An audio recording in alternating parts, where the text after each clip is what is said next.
Hello viewers, welcome to channel. இன்றைய காணொளியில் தமிழ்நாட்டில் நடந்த, அதுவும் நம்ம விழுப்புரம் மாவட்டத்தில் இருக்கக்கூடிய ஒரு குட்டி கிராமத்தில், அந்த கிராமத்தில் நடந்த அமானுஷ்யமான விஷயத்தை வாங்க பார்க்கலாம். நான் உங்களின் ஒருவன். சேனலை சப்ஸ்கிரைப் பண்ணாதவங்க பண்ணிக்கோங்க.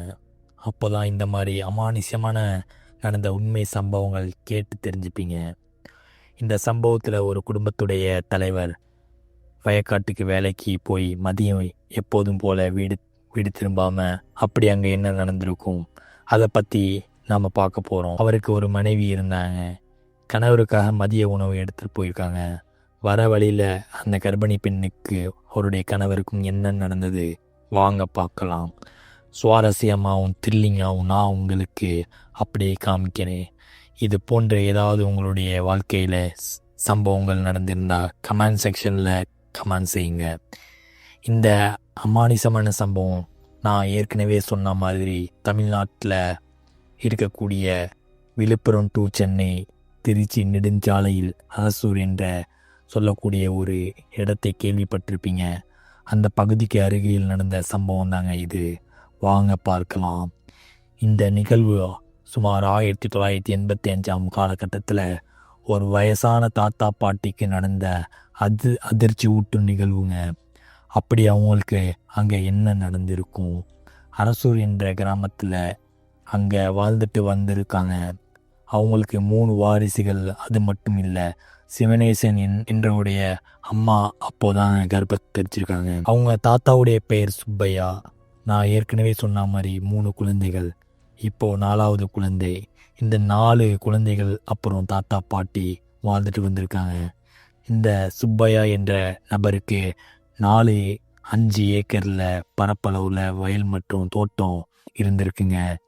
இந்த தோட்டத்தை பற்றி சொல்லணும்னா 1 கிலோமீட்டர் தொலைவில் கடந்து போகணுங்க. இந்த தோட்டத்துக்கு நான் முன்னாடியே சொன்ன மாதிரி 1.5 கிலோமீட்டர் கடந்து போனாதாங்க தென்பண்ணை ஆறு இருக்குங்க. அங்கே அந்த ஆறு மூலையும் தாங்க இவர்களுடைய வாழ்வாதாரம் போன்ற வாழ்க்கையை வாழ்ந்துட்டு வந்துட்டு இருக்காங்க. இவங்க மட்டும் இல்லைங்க, அந்த கிராமத்தில் வாழ்கிற எல்லா மக்களுக்கும் அந்த ஆறு தாங்க அவங்களுக்கு வாழ்வாதாரத்தை கொடுக்குது. சுமார் 1985 காலகட்டத்தில் சுப்பையா வயலுக்கு எப்பவும் போல் கிளம்பி போயிட்டாருங்க.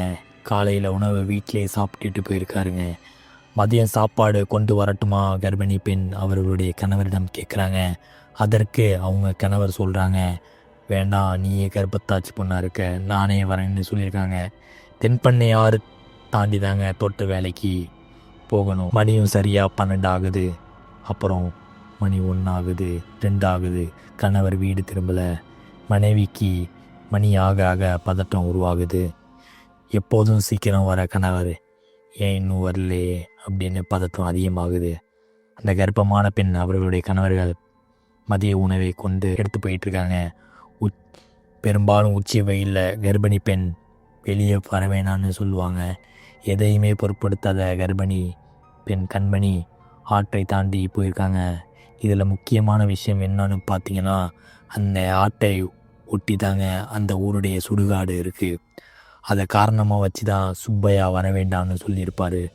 அவங்க கிராமத்து பெண்ணு தானே, பயம் இல்லாமல் அந்த ஆற்றை தாண்டி தோட்டத்துக்கு போயிட்டாங்க. ஏற்கனவே சொன்ன மாதிரி மணி சரியாக 12 ஆகுதுங்க. கணவர் அவங்கள பார்த்துட்டு பயங்கரமாக கோவத்தில் திட்டுறாங்க. பசங்களை அனுப்பிடலாம்ல கணவன் கேட்குறாங்க. பசங்க வீட்டில் விளையாடிட்டு இருக்காங்க, அதன் காரணமாக தான் நான் வந்தேன் சொல்கிறாங்க. கணவர் அவங்கள தனியாக அனுப்ப பயந்துட்டு ஒரு 4 மணி அளவில் வேலை முடிஞ்சிடும், சேர்ந்து போகலாம் சொல்கிறாங்க.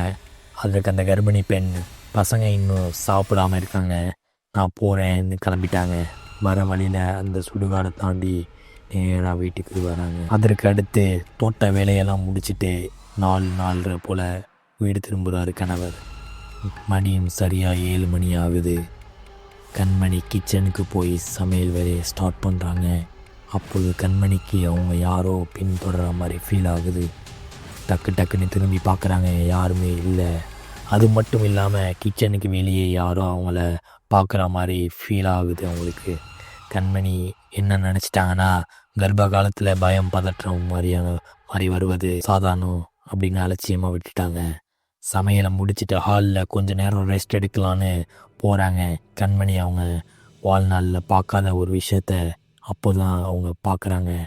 அவங்களுக்கு பின்புறம் ஒரு அடி டிஸ்டன்ஸில் ஒரு பயங்கரமான உருவம் அவங்கள பார்த்து பயங்கரமாக சத்தம் விட்டு சிரிக்குது.